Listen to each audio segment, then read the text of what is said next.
Hello my dear students. आप सभी को मेरा यूट्यूब चैनल एसएमएस क्लास 10 के पे स्वागत है। तो आज मैं आप लोगों को जो सोशल साइंस है एसएसटी है उसका जो मैं आपका पॉलिटी जो सब्जेक्ट है यानी राजनीतिक विज्ञान जो आपका सिलेबस है उसमें जो पहला चैप्टर है लोकतंत्र में सत्ता की साझेदारी, लोकतंत्र किसको कहते हैं मैंने आपको पहले वाले वीडियो में समझा दिया था। राजनीतिक शास्त्र किसको कहते हैं, ये जितना भी चीज था छोटी मोटी बात सब मैंने आपको पढ़ा दिया है। आज मैं पढ़ूंगा लोकतंत्र के प्रकार, लोकतंत्र कितने प्रकार के होते हैं, ठीक है, और इसका क्या क्या कार्य होते हैं सभी के बारे में आज समझने का प्रयास करूंगा। तो चलते हैं लोकतंत्र के प्रकार के बारे में पढ़ते हैं। तो बाबू देखिएगा लोकतंत्र जो होते हैं दो प्रकार के होते हैं, एक होते हैं प्रत्यक्ष लोकतंत्र और दूसरा होते हैं अप्रत्यक्ष लोकतंत्र, ठीक है। तो लिखेंगे लोकतंत्र के प्रकार ना, आपका जो टॉपिक नेम हो जाएगा, जो अगला टॉपिक हो जाएगा। इससे पहले वाले वीडियो मैंने ऑलरेडी बहुत चीज बता चुका, आप लोग जाकर के देख लीजिएगा, ठीक है। तो लोकतंत्र के प्रकार जो आपका टॉपिक नेम हो जाएगा, टॉपिक नेम क्या हो जाएगा बाबू रे, टॉपिक नेम हो जाएगा, टॉपिक नेम हो जाएगा लोकतंत्र के प्रकार, टॉपिक नेम हो जाएगा लोकतंत्र के प्रकार।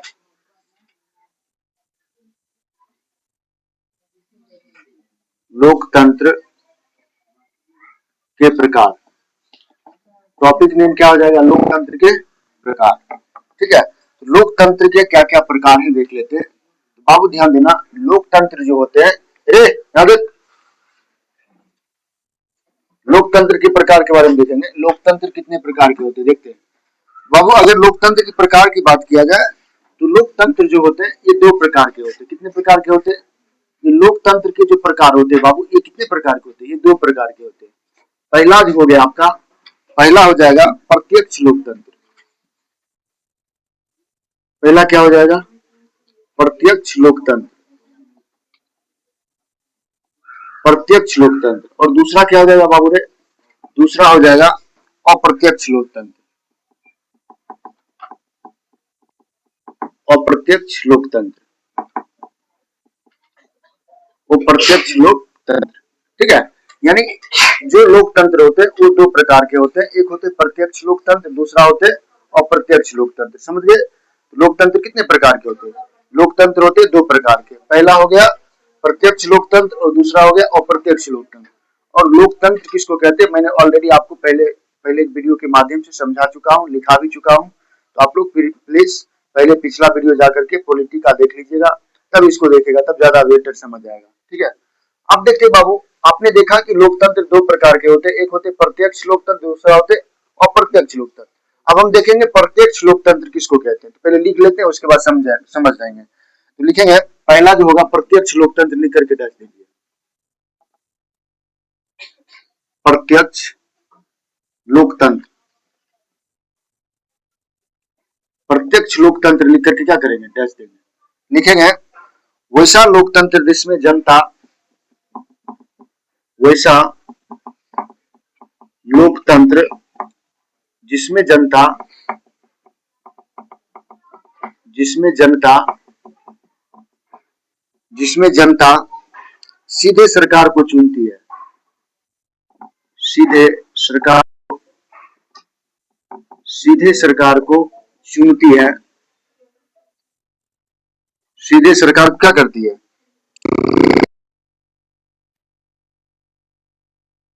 प्रत्यक्ष लोकतंत्र कहा जाता है, उसे उसे प्रत्यक्ष, उसे प्रत्यक्ष लोकतंत्र, उसे प्रत्यक्ष लोकतंत्र कहा जाता है, कहा जाता है। उसे क्या कहा जाता है, उसे प्रत्यक्ष लोकतंत्र कहा जाता है। यानी प्रत्यक्ष लोकतंत्र किसको कहेंगे बाबू, तो वैसा करें कि वैसा लोकतंत्र जिसमें जनता सीधे सरकार को क्या करती है, चुनती है, डायरेक्ट क्या करेगी सरकार को चुनेगी, तो उसको हम क्या बोलेंगे, उसको हम बोलेंगे प्रत्यक्ष लोकतंत्र, ठीक है। उसके बाद लिखेंगे जैसे में स्विट्जरलैंड, जैसा हम कौन सा देश चलाएगा, जैसे स्विट्जरलैंड जो होते हैं, जैसे स्विट्जरलैंड, स्विट्जरलैंड, जर्लैंड, स्विट्जरलैंड ऐसा देश है जहां पे प्रत्यक्ष लोकतंत्र है। कौन सा तंत्र है, प्रत्यक्ष क्या है, प्रत्यक्ष लोकतंत्र है स्विट्जरलैंड में। और यहाँ पे जो होते हैं सरकार को डायरेक्ट चुनने का अधिकार किसके पास होता है? जनता के पास। चाहे वो राष्ट्रपति का पद हो, चाहे वो प्रधानमंत्री का पद हो, सभी को चुनने का अधिकार किसके पास होता है? जनता के पास होता है। लेकिन यहाँ पे आप क्या करते हो, जैसे मोदी को प्राइम मिनिस्टर का वोट होता है ना, तो प्राइम मिनिस्टर का वोट होता है तो सबसे पहले आप क्या करते हो, एमपी सांसद को चुनते हो ना, आप डायरेक्ट किसी को वोट नहीं देते हो, या प्रधानमंत्री थोड़ी चुनती हो, आपके द्वारा चुने गए एमएलए सांसद ये सब जाकर के क्या करता है, उनको वोट देते तब वो प्राइम मिनिस्टर बनते हैं ना, इस तरह से होते हैं। लेकिन स्विट्जरलैंड में नहीं, वो चाहे वो कोई भी पोस्ट हो डायरेक्ट जनता वो डिसाइड करेगी, जनता क्या करेगी, चुनेगी। वैसे देश को हम क्या बोलते हैं, क्या बोलते हैं, प्रत्यक्ष लोकतंत्र। प्रत्यक्ष लोकतंत्र समझ गए। चलिए दूसरा आ गया आपका अप्रत्यक्ष लोकतंत्र। दूसरा क्या हो जाएगा बाबू, दूसरा हो जाएगा अप्रत्यक्ष लोकतंत्र। अप्रत्यक्ष लोकतंत्र किसको कहते हैं? अप्रत्यक्ष लोकतंत्र क्या होता है देखते हैं, तो लिखिएगा वैसा लोकतंत्र, वैसा लोकतंत्र, वैसा लोकतंत्र जिसमें जनता, जिसमें जनता, जिसमें जनता अपने प्रतिनिधि के माध्यम से, अपने प्रतिनिधि, अपने प्रतिनिधि के माध्यम से, अपने प्रतिनिधि के माध्यम से, अपने प्रतिनिधि के माध्यम से सरकार को चुनती है, सरकार को चुनती है, सरकार को चुनती है, उसे अप्रत्यक्ष, उसे अप्रत्यक्ष,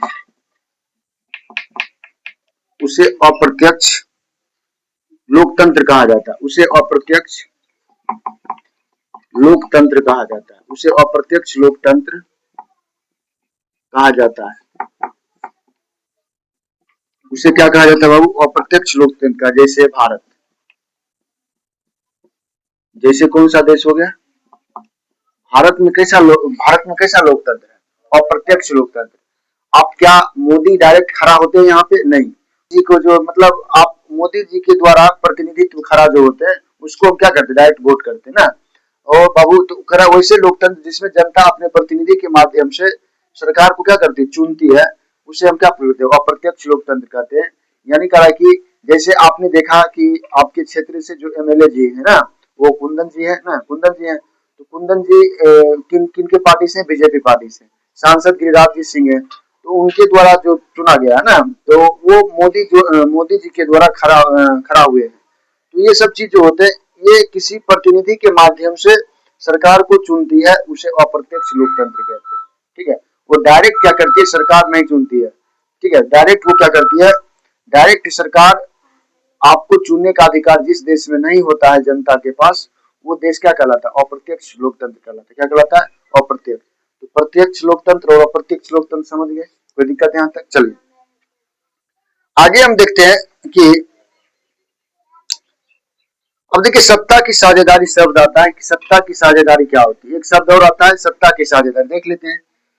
चलिए यहाँ पे लिखिएगा, पॉइंट मार्क लिखिएगा, सत्ता की साझेदारी क्या होती है, सत्ता की साझेदारी, सत्ता की साझेदारी, सत्ता की साझेदारी क्या होती है देखते हैं। सत्ता की साझेदारी लिखिए, समाज के सभी वर्ग, समाज के सभी वर्ग, समाज के सभी वर्ग के लोगों को, के लोगों को, के लोगों को, के लोगों को सरकार में, के लोगों को सरकार में, सरकार में हिस्सेदारी देना, हिस्सेदारी देना, हिस्सेदारी देना सत्ता की साझेदारी कहलाता है। सत्ता की साझेदारी, सत्ता की साझेदारी कहलाता है,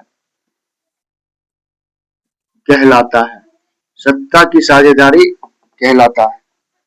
यानी कह रहा है कि बाबू ध्यान देना कि सत्ता की साझेदारी क्या होती है। एक शब्द आया कि क्वेश्चन आ सकता है 2 नंबर में कि सत्ता की साझेदारी से आप क्या समझते हैं। तो कह रहा है कि समाज के सभी वर्ग के लोगों को सरकार में हिस्सेदारी देना सत्ता की साझेदारी कहलाता है।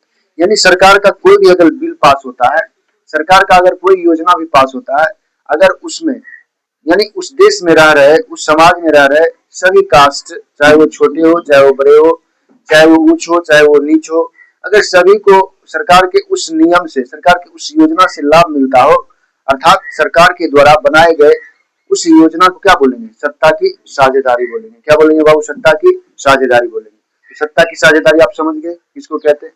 चलिए एक शब्द और होता है जिसका नाम है संविधान। संविधान किसको कहते हैं? तो मैंने आपको ऑलरेडी 9th क्लास में भी पढ़ाया था, लेकिन अभी भी देख लीजिए संविधान किसको कहते हैं। तो बाबू लिखेंगे संविधान लिख करके डैश कॉन्स्टिट्यूशन किसको कहते हैं? संविधान। संविधान को इंग्लिश में क्या बोलते हैं? कॉन्स्टिट्यूशन। क्या बोलते हैं? कॉन्स्टिट्यूशन। कॉन्स्टिट्यूशन अर्थात संविधान किसे कहते हैं? तो लिखिएगा बाबू, लिखिएगा किसी देश को चलाने के लिए, किसी देश को